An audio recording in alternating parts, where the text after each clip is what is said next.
اسمع. كل سنة وانتم وانتم وانتم طيبين. طيبين. يس اجين. عيد مبارك، كل سنه وانتم طيبين. تعالوا شوفوا لعيبه منتخب مصر قالوا ايه بمناسبه العيد وكمان اخر استعداداتهم في التمرين دلوقتي حالا قبل مباراه روسيا بكره يا جماعه. وبجد بجد في حاجه غريبه حصلت هقول لك عليها في نهايه الفيديو. اسمع. كل سنة كل سنه وانتم طيبين. وانتم وانتم طيبين. طيبين. يس اجين.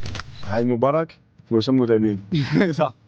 عيد اضحى مبارك عليكم وكل سنة وانتم طيبين. كل سنة وانتم طيبين، عيد سعيد عليكم وعلى الشعب المصري كله. كل سنة وانتم طيبين وعيد مبارك عليكم كده يا رب وعلى المسلمين جميعا يا رب ان شاء الله. كل سنة وانتم طيبين وعيد سعيد عليكم إن شاء الله جميعا. كل سنة وانتم طيبين بمناسبة العيد. كل سنة وانتم طيبين، عيد أضحى مبارك. كل سنة وانتم طيبين والأمة المسلمة كلها بخير وعيد أضحى مبارك إن شاء الله. كل سنة وانتم طيبين وعيد سعيد عليكم إن شاء الله. كل سنة وانتم طيبين وعيد سعيد عليكم.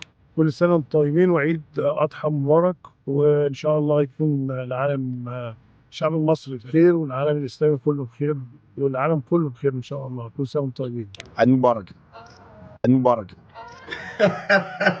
بجد بجد يا جماعه الفيديو ده كان جميل جدا جدا وفيديو يعني تحفيزي وبيخلي اللعيبه المنتخب تخلي الجمهور يشجع منتخب مصر علشان الفيديوهات دي هي اللي بتحمس الجمهور يا جماعه لما يكون على تواصل وتهنوا الناس بعيد الاضحى المبارك يا جماعه. وكمان يعني في حاجه غريبه حصلت جدا جدا. يعني امام بيعلم، يعني امام هو اللي ماسك يعني هيثم حسن بيعلمه عربي يا جماعه. وكمان الحاجه الغريبه اللي حصلت ان معسكر المنتخب اكتمل بالمحترفين ما عدا محترف واحد فقط، والمحترفين هم اللي انضموا لمعسكر المنتخب وموجودين دلوقتي حالا قبل مباراه روسيا بكره، وهم محمد عبد المنعم اول محترف، وكمان رامي ربيعه تاني محترف، حمدي فتحي تالت محترف، وكمان ابراهيم عادل رابع محترف، وكمان عمر مرموش خامس محترف، وكمان هيثم حسن سادس محترف، وكمان حمزه عبد الكريم سابع محترف. في محترف واحد لحد دلوقتي ما انضمش لمعسكر منتخب مصر. كل الناس يقولوا في الكومنتات مين هو المحترف وليه ما انضمش